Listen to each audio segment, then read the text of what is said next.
So welcome to the second part of this lecture.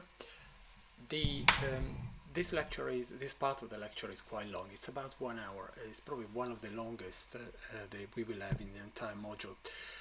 The role of this part of the lecture is to put the web, and in particular the intelligent web or the advanced web, as we will cover in the big picture. Because while in the past the web was a kind of application running on a browser, so a very specific application that had no particular bearing with the rest of the computer, but especially not particular bearing with our lives. Now the web is something that is pervasive with respect to the computer, is pervasive with respect to our lives. So the moment you have a mobile phone that is connected to the web and you go out and you follow a map, this is the web, of course. This is the web that is influencing your life. So this is the moment. This lecture is the moment where I will try to create that bridge, and I would like you to understand that every time we will talk about specific technologies and we will program specific technologies, even if we will do it on a computer, even if we will do it in a specific environment that is a desktop machine or a laptop, whatever you have. So, but in any case, something that looks like an office machine. The web is not that. The web is increasingly not for computers. It's for something else, especially for mobile phones. So we will try to take this big picture now and try to understand how it all connects. Then during the module we will go more and more in depth of these technologies, and we will run them on a computer because it's the easiest thing to do. But then at the end we will go back to the big applications, and we will see the way what I call now the digital world is influenced by the web, and how and why we should focus on the big picture, not on computers. So let's start from the very simple thing, and when I say very simple thing, are the two fundamental laws that are regulating the web, and these are the three fundamental laws, and these are Moore's law, Nielsen's law, and this space law. So what are these? These are laws that have been observed. They are not physical laws. They are not created by someone. It just happens that for the past 40 years things have worked in this way. So the first one you probably know is Moore's law. Moore's law says that every 2 years the speed of the speed of the computing power that you can buy for the same price will double. Or conversely, that for the same price, or conversely, you can buy the same computational power for half the money. So if you want to pay the same amount of money, you will get double power. If you want to get the same amount of power, you can spend half. And it happens also for this space. So in 2 years' time, if you spend the same amount of money, you will have double space. Or you can have the same space. If you don't need more, you can have it for half the price. And the same is for internet connection. So Nielsen's law is about broadband connection. You can think of physical broadband as in wired broadband, but also mobile broadband. In 2 years' time, for the same amount of money, you will have double speed. Or, if you like, if you want to get the same speed because you are not interested in anything that is faster, you can have it for half the price. These three things have completely shaped the way computers, computer science, and the digital world have worked over the years. Why is that? Well, look at what happened to the digital world. There have been lots of cycles, and tend to last for about 10 years, even if they are now the cycle is slightly changed in the last 10 years. So we started with mainframe computers that were huge, extremely expensive, and incredibly slow, didn't do much. They were as big as entire big rooms, and that was in the 60s. But then in the 70s, we had mini computers that were as big as wardrobes, and so they were portable, if you like. They were felt as portable. They were much more powerful as well. In the 80s, we had personal computers, and finally, suddenly, you had something on your desk you could buy yourself for your home. And in the 90s, they got cheaper, but what is more important, they got connected to the internet. And in the 90s, what happened was that these computers became so small that actually we were able to put them in our pockets. So this is where the smartphones came about. Now, after that, there was a kind of lull in which the technology became faster, became better, became smaller, and now we are completely in a new phase.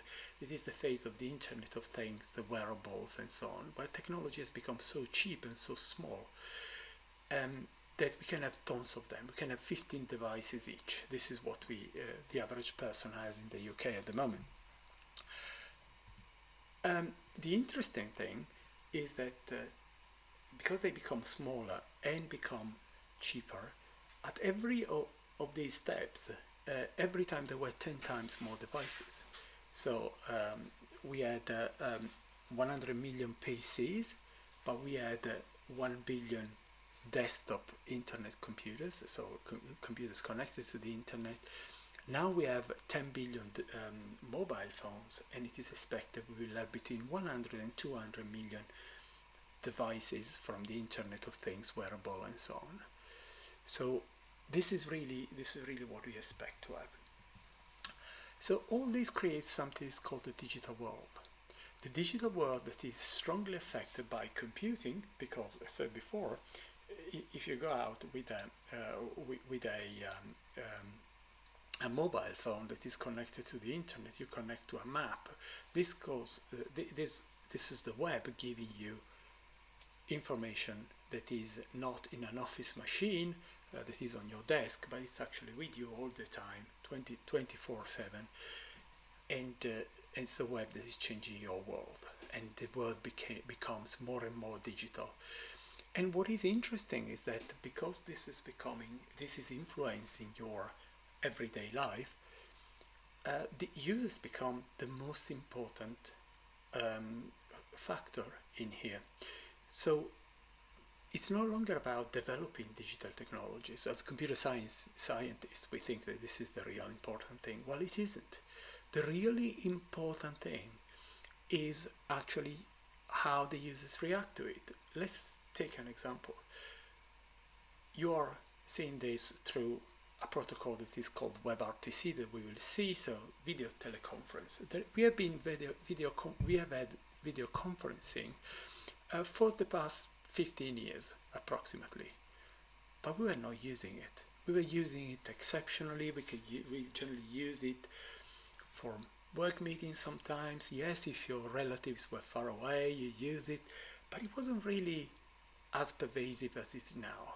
But now, with the pandemic, this has become extremely important. This is the way we connect, period. So the digital world, the world has become even more digital, but there is nothing technical in this. It's not because the technology was enabled, because we had the technology 5 years ago, 4 years ago. What has happened is that some social conditions happened that happened to be the pandemic, by the way, that has changed the way the world works. So the world has become more digital, not because of a technical capability that we had, of course. Without that, we wouldn't have been able to do it. But it was there, kind of parked and not used much. But now it's the standard way of working. So this is the digital world, and this was just for social reasons that it became enabled.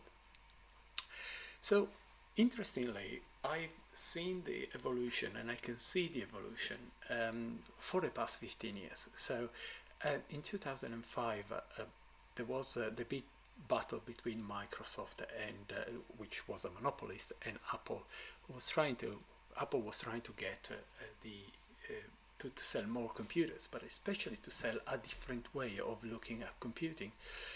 So Windows was boring, was an office machine, as we will say in a moment. Apple was bringing a different view, the place where you can put your pictures, you can put your photos, you can take videos, and the Microsoft world was saying, oh, this is fluffy, this is irrelevant. Apple has just created the iPod. The iPod was revolutionizing the digital the music as digital. You probably have never known the music of this that you put on your, that you go and buy and then you put on your whatever was called the LP reader. So they were trying to sell a different world, and while they were selling hardware, they effectively were selling the entire thing, including the web. The web was a very boring place. 95% of the pages were pages from corporations, not from people as it is now. Now the largest majority is actually for entertainment and people. So this is the advertisement that they put out, one of the many, because they were incredibly funny. There were lots of them. You can find them on YouTube. And it was a revolution at the time, and not many people understood it. Schools in the UK have started understanding this in the last 5 years approximately. But here it is. Think about, as computer scientists, what you make of this. Hello, I'm a Mac. And I'm a PC. I'm into doing fun stuff like movies, music, podcasts, stuff like that. I also do fun stuff like timesheets and spreadsheets and pie charts. Okay, no, by fun I mean more in terms of, for example, it'd be kind of hard to capture a family vacation, say, with a pie chart, you know. Not true. Oh? For example, this light gray area could represent hangout time, whereas this dark gray area could represent just kicking it. Yeah, no, I feel like I was there. So imagine for a moment that someone told you your computer is just for spreadsheets. This is something that probably you've heard several times, especially if you went to a traditional school. But at the time, it was just a way to sell this kind of computer you see in the slide. It was a bit of an old computer. It was a great computer. I had it, but I had it in black. It was great. But think for a moment, what do we have now? What we have is completely different. The entire digital world is actually not necessarily for offices. Most of the time you use your mobile phone, you don't use your computer. Some people don't have computers, have mobile phones, and experience the digital world through the mobile phone. Actually, most people will do that. So this has brought in the say post 2010, the data was missing in the graph, brought this new vision, the new vision that of pervasive computing, of computing that is with you. And I'll show you now with another video a vision that failed, by the way, for social reasons. Again, we will talk about why they failed, but it was an absolute revolution when it came about. That was our view of the digital world some years ago.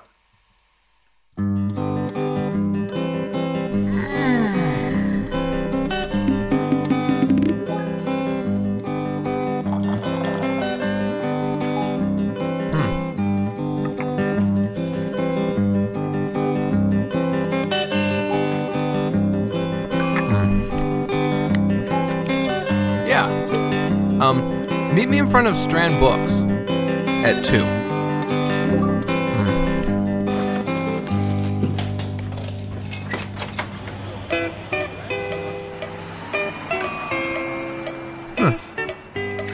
Oh man, really?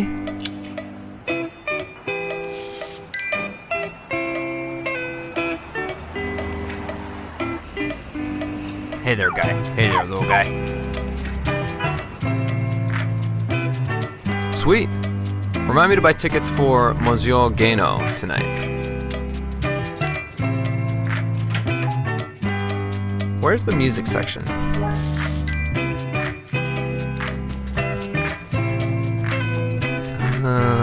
Oh, yes, this is it. Is Paul here yet? Huh. Hey, dude, how's it going? Want to go check out that new place I was telling you about? Sure. This truck's really good. Hey, just a second. Cool. Good to see you again. Thanks, man. Got a new place in Alphabet City. See you, dude.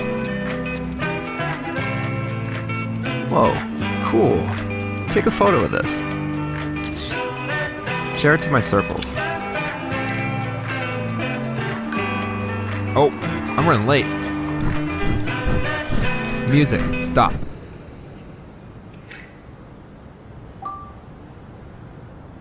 Hi, what's up?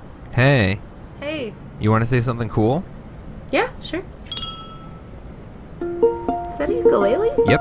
Okay, here goes.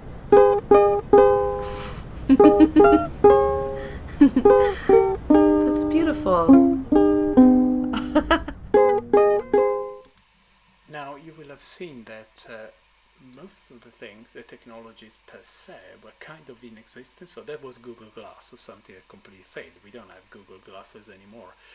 Also, it was sharing a location with the circles in Google Plus. I don't think you have ever heard of, or maybe you have, but you don't use it because it doesn't exist anymore. So the technology per se does not exist anymore. But what is more important, far more important, is that all these ideas are something we have and we use constantly. Taking pictures, sharing pictures, finding maps and so on. But there is something we don't have at the moment.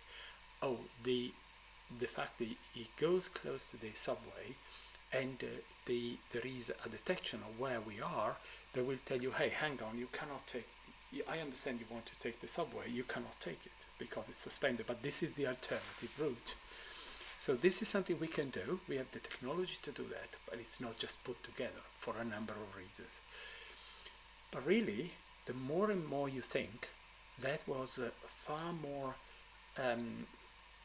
imagining the real future than we expected at the time. So I don't know if you've seen, but that's at some point he said that the singer was singing, I think in May 2012. So that is the technology from 2012. Now in 2021 we don't have that technology, but effectively what at the time seemed completely outlandish to us seems simple. So we constantly communicate with someone in the home, for example. You have your mobile phone that does lots of these functions and so on. But how is it possible? What is it that makes it real? Is something that is the connection to the web. So all these things are made available, made possible by web technologies.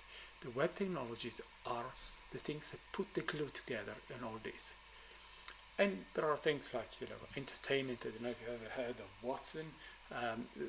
Watson was an example several years ago. I think it was about 6 or 7 years ago, won for the first time the first machine to win a quiz, a very complex quiz, and beat the best humans. Now clearly that was the representation of Watson, was able to answer every question, but clearly what we have behind is a huge computational power. So the huge computational power enables you, yes, to have something very small in your pocket, but at the same time you have cloud computing somewhere that does most of the computation. So it takes away the computation from your pocket. And that is very, very important, because you can only do that through web technologies, because it's the web that provides that kind of service. And because of this pervasivity, what happens is that the way we do web, with the way we do computer science, I would say in general, shifts completely. Because suddenly, until the computer was an office machine, you could think, oh yeah, spreadsheets, right? What is the problem with an office machine? The office machine is that it's there on the table. Now my office time is finished, I walk away, and I don't need to think about it anymore. And so, it's a very constrained environment I program for. But the digital world, no, it's pervasive and it works 24/7. So the digital world is about people. It's about providing the right information at the right time to the people, so that they can use it, for example, to find directions in a map, for example, to know that the subway is closed, or to share the picture with your friends, and so on and so on. The focus is the person. And that changes completely the way we program. You don't program compilers anymore. When I graduated, what you really had to do were operating systems, databases, and compilers. That's all a computer scientist would do. Now it's very, very different. It is changing completely the way we work, but also, more importantly, is shaping the things to come. So there is nothing that is not shaped by the web in this sense. So it is about health. Health is changing completely. I am currently involved in a project that is a 50 million euro project to provide digital mobility tracking as a way to diagnose illnesses. I'm part of a project that is the project proposal for the British Heart Foundation at the value of £30 million. The goal of that proposal is to create a digital twin of the person, so that we know at any moment what goes wrong in the heart. So it is really changing enormously everything that we do in health. Health has become, apart from used to be just chemical and physiological, now it's very, very digital, because you can replicate nearly everything in the digital side. And of course, it is about self-driving cars, so it's going to change the shape of our cities in a quite dramatic way. There will be a moment where there will be a shift from the normal cars to the self-driving cars, where it will become forbidden to drive your own car, because the traffic will be so complex and so digital that a human will not be able to cope with it. Now, clearly, when you talk about the self-driving car, we always think of the picture on the right-hand side on this video, right? These people, I have to go to want to go to Spain on holiday, and I don't have to drive because I can watch Harry Potter, as the person was driving a Tesla, first person to be killed by a Tesla was doing, right? He was watching Harry Potter instead of checking what the car was doing. But in reality, the self-driving car is just one example, the example that is used by industry to showcase something that has a far more important effect. So the market is not that. The market is not the car per se. The real market is this one. So if you think transport of items is what at the moment fuels most of our economy, most of our technology comes from China, a lot of our food comes from Europe, and so on and so on. Now, what is the weakest link? The weakest link is the driver of a lorry. They get ill, they get accidents, they have to sleep, they've holidays and all this. That thing, that truck costs probably 100 million or so. Sorry, not about $1 million or so. And every minute that is not working is a huge amount of money lost. But take away the driver. This works 24/7, has no accidents, it doesn't sleep, and so on and so on and so on. So that is the real thing that is shaping our lives. So take away the driver cuts costs. Take away the driver, it cuts costs. And this is why, for example, Uber is of course trying to develop their own cars, because they have millions of people they have to pay, drivers they have to pay, but if they have self-driving cars, they don't. But especially, they don't sleep. You don't need 1 million drivers. You need 500,000 cars, or probably less, and so on. So they really are investing an awful lot. And if you think that this will not happen, so that that our society will not change, look at this story from the 1890s of what happened with horses. People will say, "Oh, cars will never replace horses." And as we say, self-driving cars will never replace cars. You will see that the way they started demonizing horses. So, horses are dangerous, they have accidents, they are smelly, and blah blah blah. It's exactly the same that is used nowadays for cars. human-driven cars. So we are seeing a lot and lots of changes. So this is why is a self-driving car related to the web? Because it's connected. Because it's constantly computing, cars communicate to each other. You wouldn't have a self-driving car without the big support of the web. And it's changing education. The education has been completely changed in the past years. In the UK, I've worked a lot also with schools to change the way computing has been taught, and well, okay, it's probably more understandable. But the really interesting thing is the impact, the social impact. When I have students in the lecture theater, I generally ask, what is this lady doing? And the answer is always that she's playing with the Wii, which is, of course, exactly the thing that she was doing. An old lady playing with an old device. But what I generally ask is, yeah, but why is she playing? And most of the answers are, oh, well, it's playing with their nephews or nieces, or no, this lady is exercising. So the Wii and in general any of these devices, electronic devices, had become, even before the pandemic, but now they've become extremely important for everybody. The only way for these people to keep people, for example, in a retirement home, to stay alive, because the problem of when you go to a retirement home is that for example, you do not talk to anybody because you don't know anybody. These people are very old. Who are they? You are probably the youngest, and so on. You don't have your own stuff. You feel isolated. So you don't talk to anybody, but especially you cannot go out, so you don't exercise. But with the Wii, what happens is that there are games, and you can play tennis with the others. So you socialize, and at the same time, not only you socialize, but also you move. And so the Wii was effectively the biggest success in retirement homes, which is an amazing thing to do. Of course, the Wii is now a rather old device, but it was absolutely surprising. Now the pandemic has accelerated this enormously, because these people cannot see their relatives. Their relatives can no longer come and see them. So the need for exercise has become very important. But also for us in our homes, when we cannot go home, we have to exercise somehow. So all the digital exercising has become huge.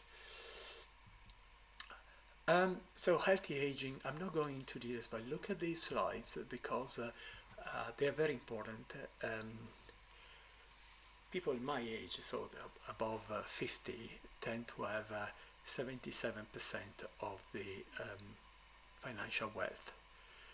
So this is just a friendly reminder. If you want to address a market that is not very much taken at the moment, but it's incredibly valuable, is don't go and create the next Instagram for the 20-something.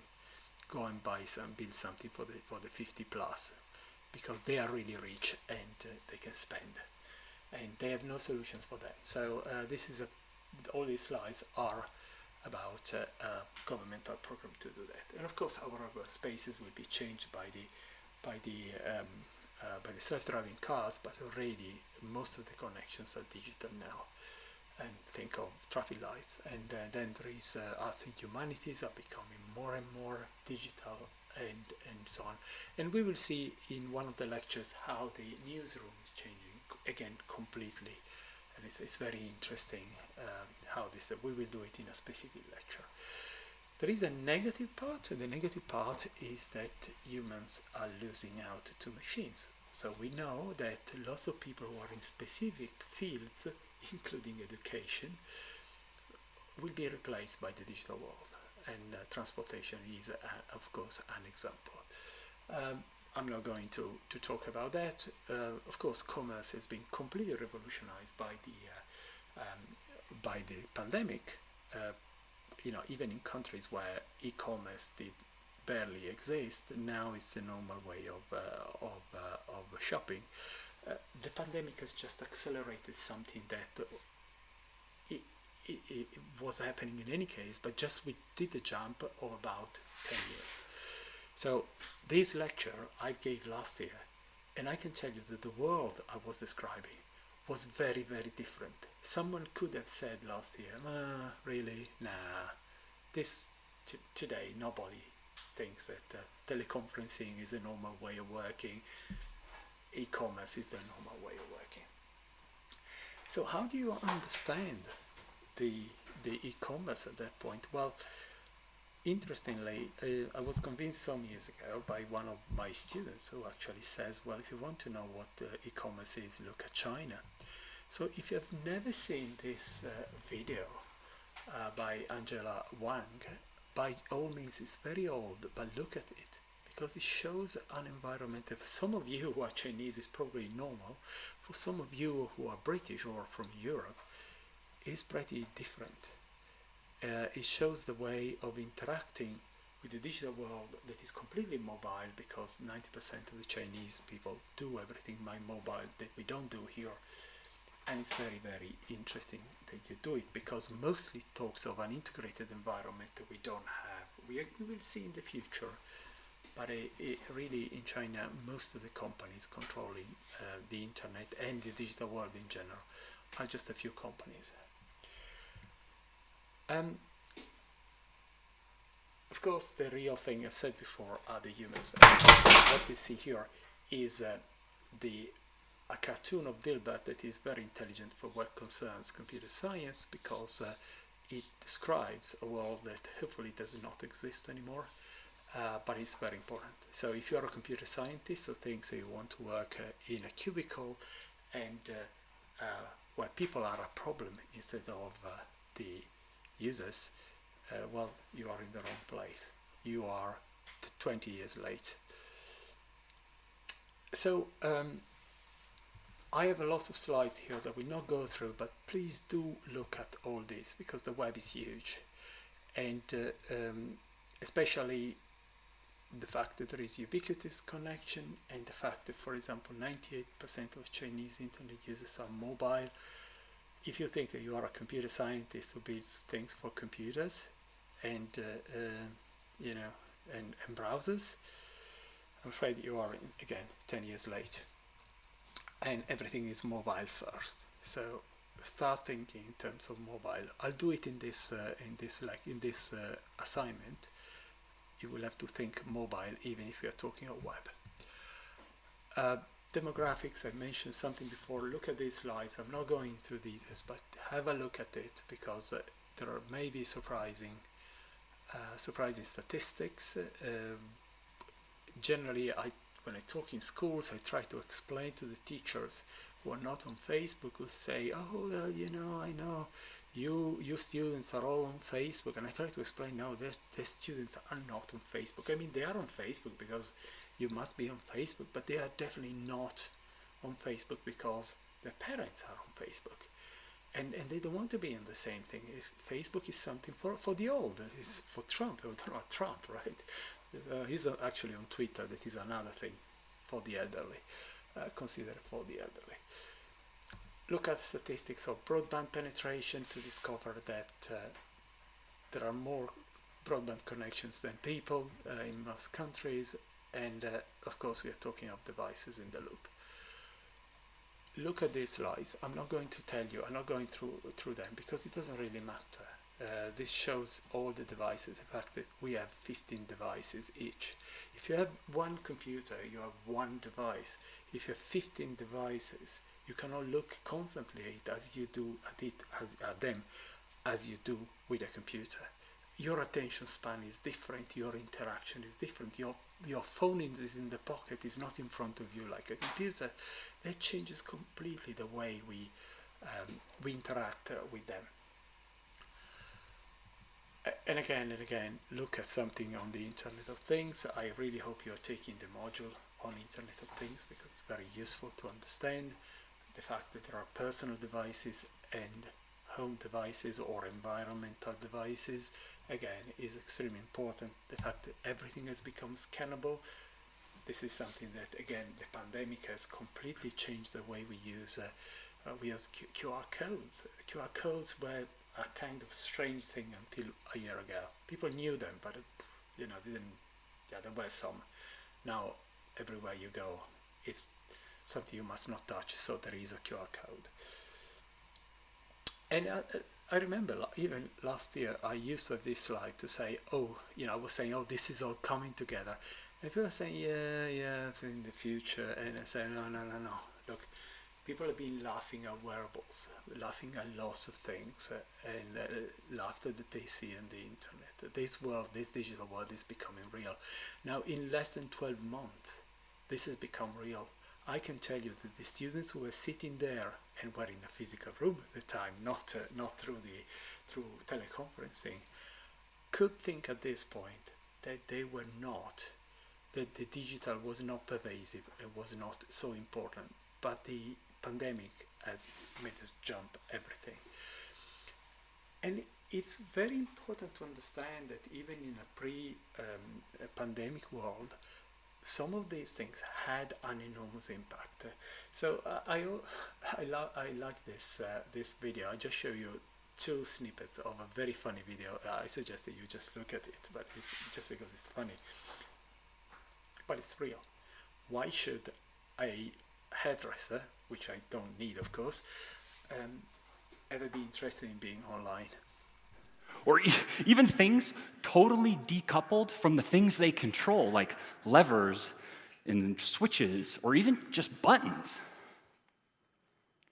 Oh, bro, like buttons? Who needs internet-connected buttons, man?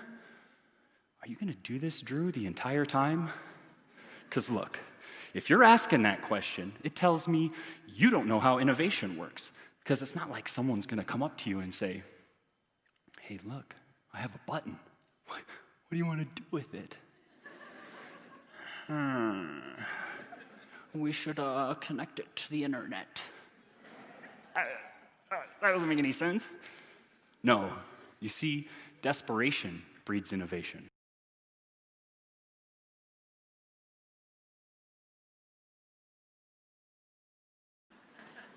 But for Serial, we're a startup, which means we can't afford to be turning away walk-ins because we're understaffed.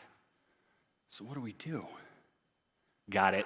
We're going to take that button, we're going to connect it to the internet. Then, every time we turn away a walk-in, we're going to press it. It's going to generate a report telling us the days of the week and the times of the day we're turning away the most business. It's going to give us intelligent scheduling. So this is an example of how the digital world is very simple. It's connected to the internet, does things.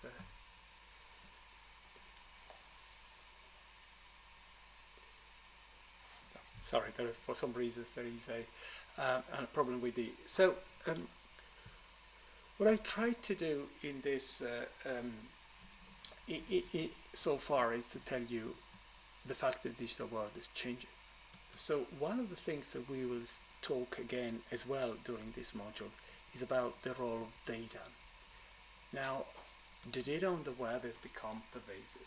It's become huge because when it is interconnected, data can do amazing things. So what we will see are things like how to connect data instead of having web pages like in Wikipedia, how we can have what is called a knowledge graph. That is what Google uses to do lots of their operations, but also we are using every day without realizing it. So the web of data is what used to be the web of pages has become the web of data. Data is highly interconnected, and when data is interconnected, you discover things more or less like when you are on a page, you discover a link to another page you didn't know, and that page is more interesting than the previous one. The web of data gives you a piece of information that is a connection to something else, and it is actually that information that is connected is more interesting than the information that you had before. This is extremely interesting. I'll show you some examples during the module. There is the shift towards what is called Web3. You might believe it or not. Instead of having connection of documents, now you have connection of data sets. And we will see that there are funny videos explaining that, and we will see them later. So there is here, you may want to see it. So but the knowledge graph is, for example, what gives you this answer from Google when you have Albert Einstein, and you get on the right hand side this kind of information about it. How do they get it? It's this huge database behind. It's a knowledge base. We will talk about other things. This is related more to the web, how to index the web in an intelligent way, and we will talk about Wikidata. It is the data version of Wikipedia. So, so my conclusion for this lecture is we will see the web as part of this big digital world.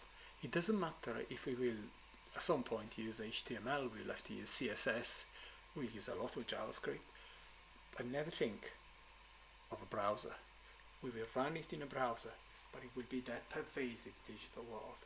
If you think, as a computer scientist, but especially as a person who works on the web, that, oh, you just want to live in your cubicle, I'm afraid you are 10 to 20 years late. You really, really have to go out and talk with people and see other things. And see the fact that what we have as computer scientists completely changes the world. That has never happened before. It used to change the offices. Now we change the world. And the sooner you understand that, the sooner you start working on that, the best it is. This module will try to help you understand how to do it through the web. And again, even if we work on in a browser, remember that you can do that in the real world. Okay, thank you. I'll see you in the next lecture.